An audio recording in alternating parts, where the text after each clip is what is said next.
ವೀಕ್ಷಕರೇ, hi Kannada YouTube ಚಾನಲ್ಗೆ hi. ಸಹಸ್ಪರ್ಧಿ Risha ಬಟ್ಟೆಗಳನ್ನು ಬಿಸಾಕಿ ಹೆಣ್ಣು ಮಕ್ಕಳ ಮೇಲೆ ಅವಹೇಳನಕಾರಿಯಾಗಿ ಮಾತನಾಡಿದ್ದಾರೆ ಎಂಬ ಕಾರಣಕ್ಕಾಗಿ ಬಿಗ್ ಬಾಸ್ನಲ್ಲಿರುವ ಗಿಲ್ಲಿ ವಿರುದ್ಧ ಮಹಿಳಾ ಆಯೋಗಕ್ಕೆ ದೂರು ನೀಡಲಾಗಿದೆ. ಬಿಗ್ ಬಾಸ್ನ ಆರಂಭದಲ್ಲಿ ಹಾಸ್ಯ ನಟ ಗಿಲ್ಲಿ ತಮಾಷೆ ಮಾಡುತ್ತಾ ಕಾಲ ಕಳೆಯುತ್ತಿದ್ರು. ಆದರೆ ಈಗ ಅವರ ತಮಾಷೆ ಅವರಿಗೆ ಮುಳುವಾಗಿದೆ. ಹೌದು, ಗಿಲ್ಲಿಯ ತಮಾಷೆ ಈಗ ಮಹಿಳಾ ಆಯೋಗ ತನಕ ತಲುಪಿದೆ.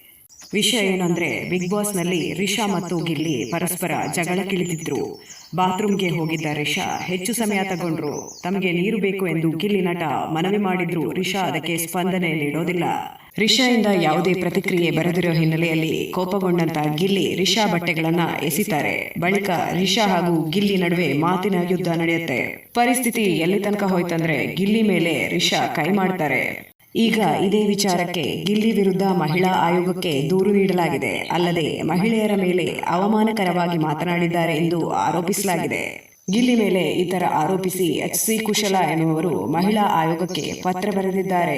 ಮಾಧ್ಯಮದ ಮುಂದೆ ಮಾತನಾಡಿರುವ HC ಕುಶಲ ಅವರು, ಗಿಲ್ಲಿ ನಟನ ಮೇಲೆ ನನಗೆ ಯಾವುದೇ ವೈಯಕ್ತಿಕ ದ್ವೇಷ ಇಲ್ಲ. ಇಲ್ಲಿಯವರೆಗೂ ಬಿಗ್ ಬಾಸ್ ಕನ್ನಡ ಕಾರ್ಯಕ್ರಮದ ಎಲ್ಲಾ 12 ಸೀಸನ್ಗಳನ್ನ ನೋಡ್ಕೊಂಡು ಬಂದಿದ್ದೀನಿ.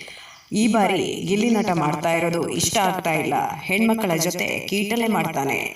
ರಿಷಾ ಬಟ್ಟೆಗಳನ್ನ ಎತ್ಕೊಂಡು ಬಂದು ಹಾಕಿದ್ದು ಬೇಜಾರು ಆಯ್ತು. ಹೆಣ್ಮಕ್ಕಳ ಬಟ್ಟೆ ಮುಟ್ಟೋದಕ್ಕೆ ಅಧಿಕಾರ ಕೊಟ್ಟಿದ್ದು ಯಾರು? ಫ್ಯಾಮಿಲಿಯಲ್ಲಿಯೇ ಯಾರು ಹೀಗೆ ಮಾಡಲ್ಲ.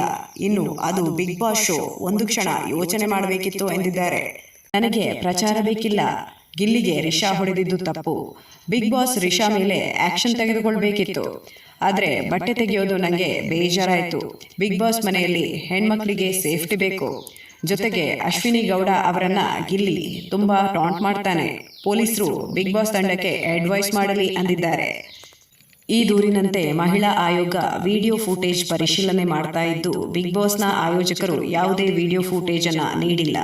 ಹಾಗಾಗಿ ಗಿಲ್ಲಿ ನಟ ತಪ್ಪಾಗಿ ನಡೆದುಕೊಂಡಿರೋ ಬಗ್ಗೆ ಸಾಕ್ಷ್ಯಾಧಾರ ಇಲ್ಲದ ಕಾರಣ ಪ್ರಕರಣವನ್ನ ಆಯೋಗದ ಲೀಗಲ್ ಟೀಮ್ಗೆ ವರ್ಗಾವಣೆ ಮಾಡಿದೆ.